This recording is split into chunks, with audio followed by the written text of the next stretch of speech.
Why did David flee from Absalom? This is the question we seek to answer today as we continue our verse-by-verse study of the book of 2 Samuel on walking through the Bible.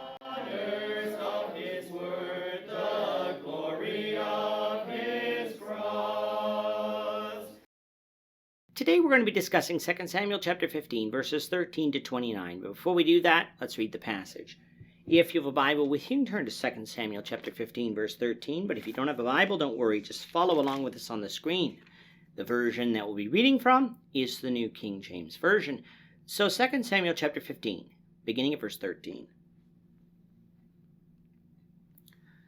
Now a messenger came to David, saying, The hearts of the men of Israel are with Absalom. So David said to all his servants who were with him at Jerusalem, Arise and let us flee, or we shall not escape from Absalom. Make haste to depart, lest he overtake us suddenly, and bring disaster upon us, and strike the city with the edge of the sword. And the king's servants said to the king, We are your servants, ready to do whatever my lord the king commands. Then the king went out with all his household after him. But the king left 10 women, concubines, to keep the house. And the king went out with all the people after him, and stopped at the outskirts. Then all his servants passed before him, and all the Cherethites, all the Pelethites, and all the Gittites, 600 men who had followed him from Gath, passed before the king.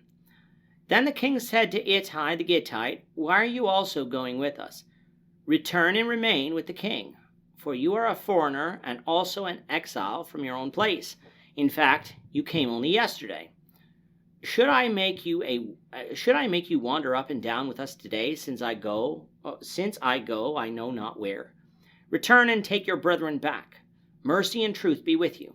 But Ittai answered the king and said, As the Lord lives, and as my lord the king lives, surely in whatever place my lord the king shall be, whether in death or life, even there also your servant will be. So David said to Ittai, Go and cross over. Then Ittai the Gittite and all his men, all of the ones who were with him, crossed over. And all the country wept with a loud voice, and all the people crossed over. The king himself also crossed over the brook Hebron, and all the people crossed over towards the way of the wilderness. There was Zadok also and all the Levites with him, bearing the ark of the covenant of God. And they set down the ark of God, and Abiathar went up until all the people had finished crossing over from the city. Then the king said to Zadok, Carry the ark of God back into the city. If I find favor in the eyes of the Lord, he will bring me back and show me both it and his dwelling place. But if he says thus, I have no delight in you, here I am, let him do to me as seems good to him. The king also said to Zadok the priest, Are you not a seer? Return to the city in peace, and your 2 sons with you, Ahimaaz your son, and Jonathan the son of Abiathar. See, I will wait in the plains of the wilderness until word comes from you to inform me. Therefore Zadok and Abiathar carried the ark of God back to Jerusalem, and they remained there.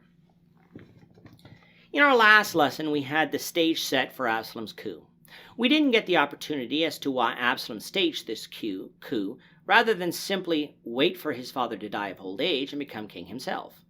Well, first, let's remember, David didn't publicly name his heir yet that we know of. It is often assumed that the oldest living son will become king, but Solomon will not be the oldest living son of David when he becomes king, and so it is not always the case that the oldest becomes king. But second, I believe this coup goes all the way back to the incident with Amnon and Tamar. David should have dealt with Amnon more harshly than simply the talking to that Amnon received. And to make matters worse, Absalom likely felt that he was treated more harshly than Amnon for doing what David should have done in killing his brother, even though Absalom didn't have the right to kill his brother. All of this made for a malcontented son, and one who thought he could do a better job than David. And what's worse, one who thought he deserved to be king. Absalom had spent a few years drawing the people to his side, and by the time the coup was sprung, word quickly got back to David. The hearts of the people were with Absalom, words that no king wants to hear. Now David could have risen up and fought Absalom, but we need to remember a couple of things. One, David is not the young man we saw at the beginning of this book. He is either approaching or has passed 60 years old. Thus, waging a war for his kingdom would not be one that David could likely fight in and win. But second, even though David still had many followers, Absalom had more. And so unless God was with David, something David wasn't quite convinced of, seeing as how this punishment could very well be from God because of David's sin with Bathsheba, David would lose this battle and die. Therefore, in order to spare his loyal followers in the city of Jerusalem from battle, David took the prudent steps and decided to flee. Along with him were some of his loyal followers, including Ittai, a Gittite and a non-native of Israel, who had only been with David for a short while compared with all his other followers that had been with him since his time in Gath during the days of Saul.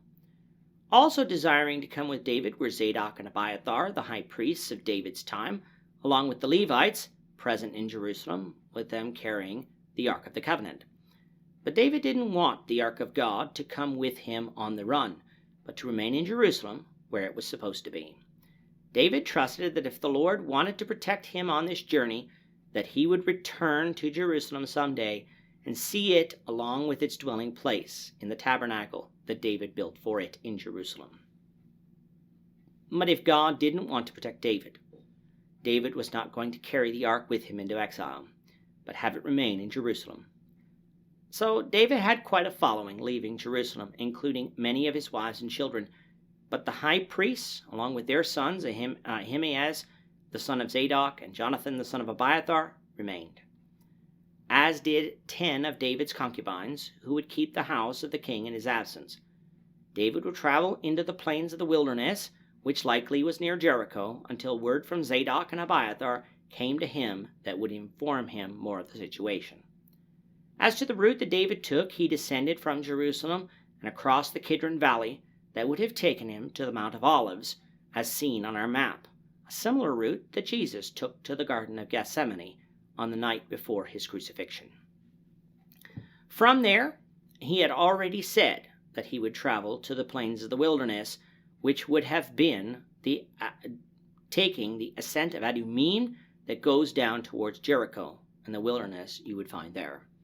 We'll discuss more about David's flight away from Absalom, the Lord willing, in the coming lessons. With that, our time is up for today. The Lord willing, we hope you'll join us for tomorrow's discussion of 2 Samuel chapter 15, verses 30 to 37, as we continue our walk through the Bible, one verse at a time. Thank you for watching today's episode. We hope that you found it edifying and ask that you not only subscribe to our channel and podcast, but that you like and share this episode among your friends, so that the saving gospel of Jesus Christ can go out to the whole world.